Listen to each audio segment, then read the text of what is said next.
People are worried about the use of AI in recruiting. Headlines warn us that artificial intelligence might amplify bias and automate unfairness.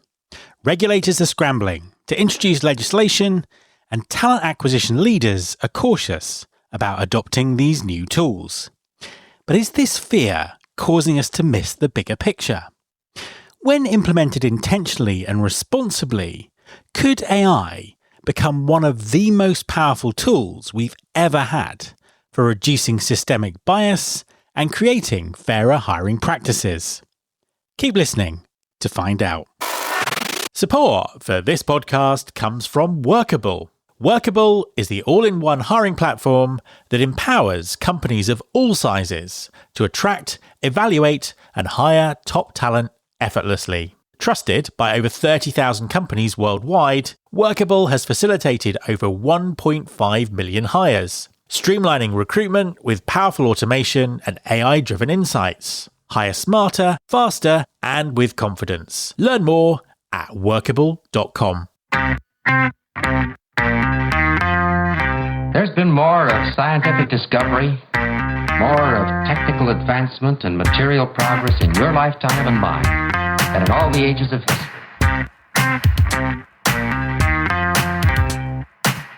Hi there! Welcome to episode 681 of Recruiting Future with me, Matt Alder.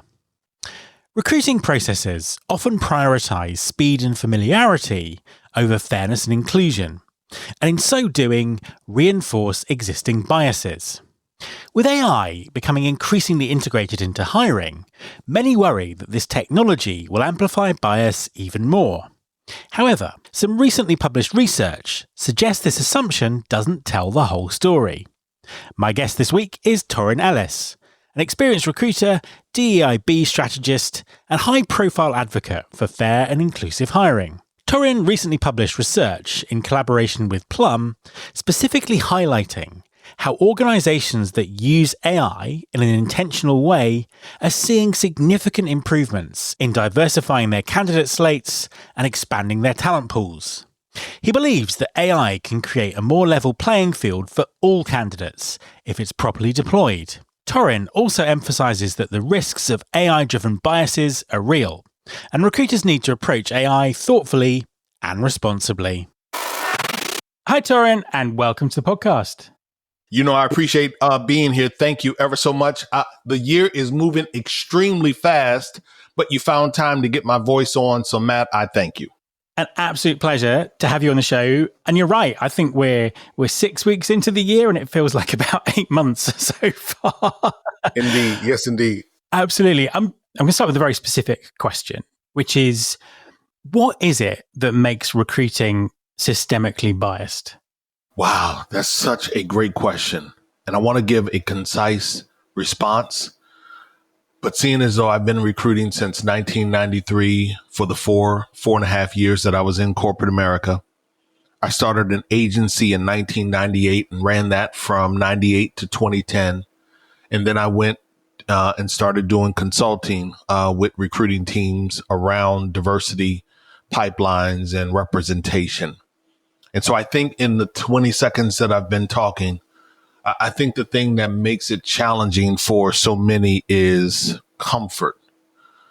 We're not willing to be uncomfortable. We're not willing to challenge the status quo. We just simply want to do our best to abide by the rules. And Matt, when I say that, I say that sincerely, because most recruiters just want to do the right thing. They want to find people, fill the requisition, and move on to the next. And so what I've tried my best to extol over the last 15 or so years of consulting is, how do you challenge the status quo? How do you tell people that time to fill is aggressively a disservice to the desire to have representation? So I think it's challenging the status quo.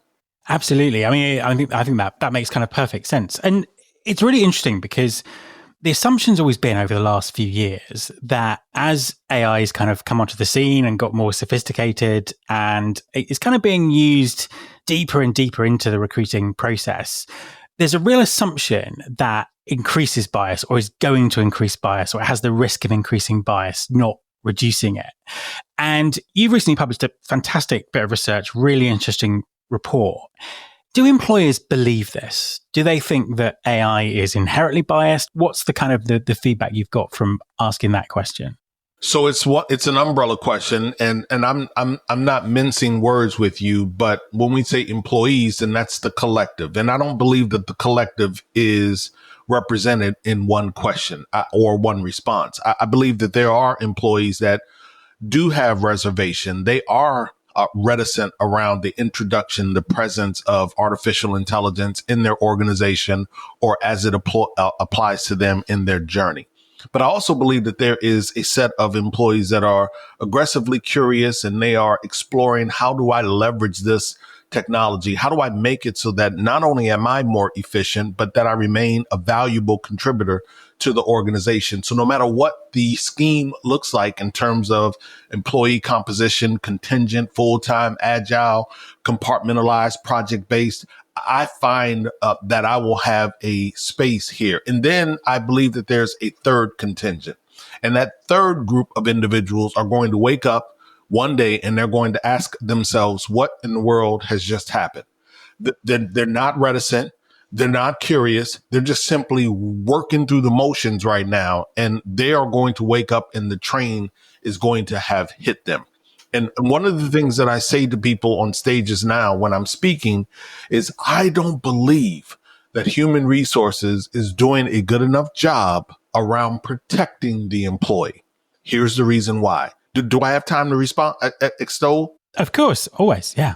The reason I believe that human resources is being a bit derelict, being a bit irresponsible, and I mean that affectionately, is because Sam Altman asked a question in January of 2024. He was on a podcast and he asked the question, how long will it be before we have a one-person unicorn? Meaning a one-person company doing or have a valuation of $1 billion.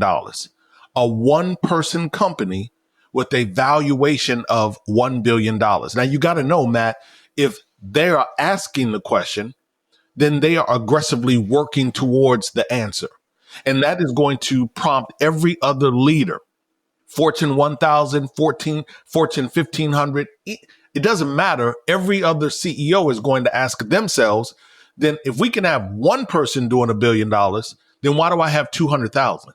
Why do I have 20,000 employees? Why do I have 10,000 employees? So every organization is going to be looking at, how do I decrease my headcount and implement and deploy AI solutions? So I believe every single HR person should be doing more to make sure that every employee in the organization is at least aware of AI. And then what they do with that information is totally up to them. Yeah, I think that's an incredibly important point because, that level of education just isn't out there at the moment. And in terms of recruiting, because as I say, the report you've written is all about how AI can help reduce bias in the recruiting process. Is that something that you think employers are already kind of thinking or already sort of utilizing AI in that kind of way? Yeah, I mean, they are. Absolutely. You know, what we found inside of the report are that organizations that have decided to deploy AI. And by the way, before I say that, let me say, I want to go back to something you said. Yes, AI does have the potential of causing harm. I get that. I'm not trying to gloss over that. That will be something that we talk about in Q4 of this year. But I wanted to approach the subject using the word reducing purposefully, because I wanted to invite people into the read rather than perpetuate the negative and the concern, at least for this first time out. That's the first thing. Now, as it relates to entities inside of the study, you know, we actually queried a number of individuals, organizations. I would say that of those that are using artificial intelligence, they are seeing incredible returns as it relates to diversifying their slates of talent. They are seeing incredible returns as it relates to extending the perimeter of consideration. I think about Plum and what Caitlin McGregor has done, you know, over at that organization. And she really, really, really wanted to democratize access. That was the central focus for her starting and establishing the organization. And Plum has done an amazing job of leveraging their assessment in place of a resume, which changes the recruiting process in the beginning. I'm not saying that resumes are no good, but what I am saying is that so many recruiters have relied only on the resume, which may not demonstrate, which may not capture in and highlight all that I bring to the equation. And so I know that leveraging AI in a way that allows candidates to really unfold who they are, have those rich and robust conversations, it allows a recruiter to be even more confident in saying, you know what, Matt, Torrin doesn't look on paper like we need him to, but look at my notes. Look at what we exchanged in the discovery. In my first call with him, that pre-screen, you really should be giving him a consideration. And so I believe that AI does have extreme potential in, I would say, leveraging the playing field for applicants and candidates across geographies. 100% agree with you. And I think, particularly some of the stuff that Plum are doing, it's kind of really fantastic in terms of just making recruiting work better and make it fairer. And by doing that, you're extending the candidate pools, you're getting better matches for the skills that you need, all those kind of things. Are there other kind of specific areas where AI is helping? So obviously kind of removing resumes, assessment, those kind of things. Are there other areas that it can currently do that could be used to sort of help with this bias issue? Yeah, absolutely. So, inside of our research, we really found that like 27% of the respondents are specifically using AI to reduce bias. Now, I'd like to see that number go up. That was one of the disappointments in the report. And when I say that, Matt, I mean these organizations, when they went to the marketplace and they were going to make this buy-in decision, they didn't include in that discovery questions specific to diversity and inclusion. It just happened to be able to help them in reducing bias. I want us to be more intentional. So when we are asking that battery of questions from our vendors, I do want a set of questions in there that specifically target diversity and inclusion across the entire franchise. Now, when you ask other ways, learning and development, in addition to candidate screening, we can leverage AI to do personalized learning and development. If we step outside of recruiting and you go to your local doctor's office, one of the things that you appreciate about that relationship is a personalized plan. Your doctor is not prescribing something that someone else is doing per se. They are making a prescription based on your diagnosis. And I believe that we can do a far better job in terms of learning and development, upskilling, reskilling our employee base by leveraging AI. And we can do that in a very personalized way. We can absolutely use AI to equate equal compensation. Why is it that in 2025, we are still celebrating International Women in terms of equal pay day in March for white women, equal pay day for Black women in August, and equal pay day for Latino women in September? Why are we still having that discussion in 2025 when we can leverage AI, do a compensation analysis across the entire organization, and level people up the way that they should be? I certainly believe that we can do it in performance evaluations. Listen, there's a contingent of people that say we should do away with performance evaluations. Okay, that's cool. But if they stay in the organization, then let's find ways to leverage AI so we can reduce some of the bias, some of the friction, and we can have a level playing field in terms of how people are being evaluated. So certainly there are a number of ways that we can deploy artificial intelligence across the entire employee lifecycle and make it so that it's a better experience, better culture, higher productivity, extending retention. You mentioned that you're going to cover some of the dangers around AI later in the year, but just give us a kind of a quick preview, because what's the flip side of this? What are some of the issues that people should also be looking out for when they're sort of looking at AI across the organization? Yeah, absolutely. So again, AI continuing to perpetuate. Remember in the recruiting days, we would say that recruiters only look at a resume for 6 seconds. So I believe that if we have the wrong people programming our solutions, we can use AI to discount individuals because of the sorority or the fraternity that they belong to. We can use AI to discount individuals because they don't necessarily have the right zip code or the right academic institution inside of their resume. We can use AI to discount individuals because they are from a particular geography, if you will. So all of the ways, all of the ways that AI has the ability to be positive, they can absolutely turn on you and be negative. And so I want to make sure that we are protecting, that human-centered AI. I want that to be what we put our flag on as it relates to how we deploy it in the human resources and the talent acquisition spaces. And I suppose it comes back to what you said about employees, because I think that there has been a tendency, because people are, so fearful of some of the negative aspects of this, to kind of ignore it altogether, or say, we're not going to look at that at the moment. Actually, there's a huge amount of positives, but as you say, there's also the opportunity to shape this, to shape this and make it more human. And so, is this something that every TA leader and every HR leader should be engaging with? Yeah, listen, let me tell you, we talked to organizations that were small businesses, mid-sized organizations, all the way up to enterprise organizations. I believe more than 30% of the respondents of the report came from enterprise organizations. And I believe every single talent acquisition team, no matter how it is composed, one person, 10 people, whether you have recruiting coordinators, whether you are a full desk recruiter, it doesn't matter to me what your activity is, your role. I believe as an individual, it is incumbent upon you to understand how these technologies can be leveraged, that you are asking questions. How is it causing harm? Where is the data coming from that is influencing what we are doing? Whether it be in our pre-screen, whether it be in our communications strategy, whether it be in our follow-up architecture, whether it be in our onboarding procedure. It doesn't matter to me. I believe that we should be leveraging AI. We should be considering how it is or is not causing harm, and then be willing to calibrate as necessary. I think one of the challenges that too many organizations struggle from is their reaction time.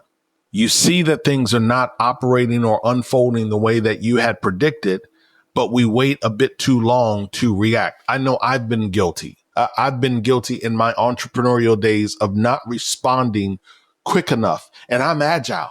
So imagine I'm agile. I'm telling you transparently, I've been vulnerable to a slow reaction, being flat footed. And I believe the larger the organization, the more that is present. And that can be something that, is really detrimental to the forward progression of any particular organization. No, 100%. I think that's it's such a big issue. Going back right to the beginning of the conversation where we said that it already feels like it's been a really long year. I mean, the scale and speed of attacks on D&I from the US government, or the US president in particular, I mean, they've been jaw-dropping to watch, although perhaps not unexpected considering his kind of first term. How are employers feeling? How are employers responding to that? What are the kind of conversations you're having with employers? What are people thinking? What are people saying? Yeah, depending on who you are and where you sit in that equation, your proximity to diversity and inclusion work, you have those that are fragile, feeling as if, we're spending too much time talking about diversity and inclusion, that, that chip has passed, and, let's move on to something different.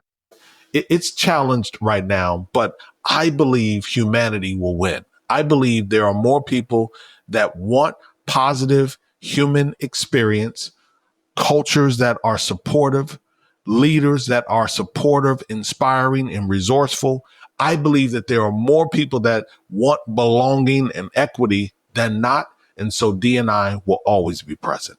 I 100% agree with you. And I think just from a recruiting perspective, as we've already said, if you kind of make it fairer, if you rethink the way recruiting works, it makes it better for everyone. It makes the process better. It makes people feel seen. It makes people able to be judged on, what they can do and their potential and things like that. And That to me is just so kind of fundamental. I can't see why people wouldn't want that and wouldn't want to move towards that.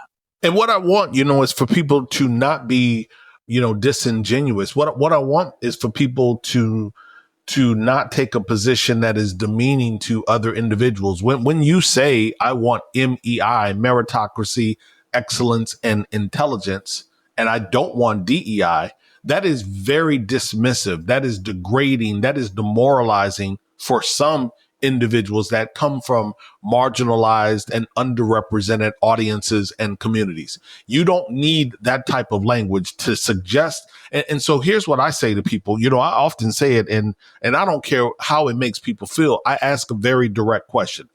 How is it that you have associated the DEI with everyone except for white men, when all of the work that I've done has made sure that white men have been included in D&I conversations? From the very first training that we dropped on Social Talents platform back in 2018, it was covering, COVERING. I made sure that Johnny and Holly and team made sure that we captured content that said to all people, you are included. And so here's what I asked them. Does DEI apply to white men? Have we ever hired mediocre, unexperienced, less than experienced, lowered the bar? Have we ever done that for white men? And I just wait for their response. And given that response, then I either know that I'm dealing with someone who's an authentic and genuine individual, or I'm dealing with someone who is operating with a less than authentic frequency. And then I have to decide whether or not I really want to further engage. Of course. So as a final question, tell us what you think the future looks like. What does the future look like? Where are we kind of heading in the workplace? And what role could AI play in shaping that? Yeah, well, it's not even what role. It's what role will AI not play? I think that that's really what it comes down to.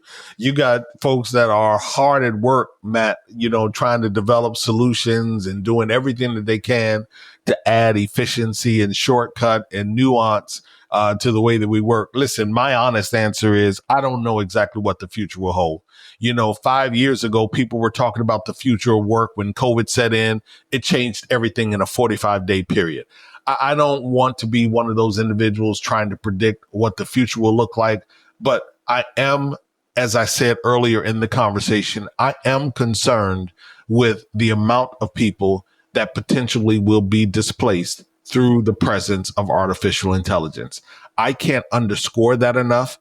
I can't walk away from not thinking about how people are going to struggle to care for family, health, well-being, be a part of community. I don't want to see that unfold in that particular way. And so my hope is that some of the positive reports around artificial intelligence creating tens of millions of brand new jobs and categories that are not present today is what actually happens. That when we look at full employment, we consider full employment here in the U.S. 150 million people, or keeping our unemployment somewhere between 4 and 5, 6%. I hope that we do create tens of millions of new categories and responsibilities and roles that people can transition into, so that 5 years from now, we do have full employment. That when agentic AI really sets in, read an article earlier in the month that said 25% of Fortune 500 CEOs are going to deploy an agentic AI solution in 2025. Yeah. So many more are going to do it next year. 5 years from now, I want to see that we are still looking at unemployment somewhere around 4, 5, 6% and not 20, 25%. 100%. Torrin, thank you so much for talking to me. I appreciate you. Thank you for sharing my voice. Thank you for trusting such. Thank you for amplifying the report that we did with Plum. Thank you. My thanks to Torrin. You can follow this podcast on Apple Podcasts, on Spotify, or wherever you get your podcasts. You can search all the past episodes at recruitingfuture.com. On that site, you can also sign up for our weekly newsletter, Recruiting Future Feast, and get the inside track on everything that's coming up on the show. Thanks very much for listening. I'll be back next time, and I hope you'll join me.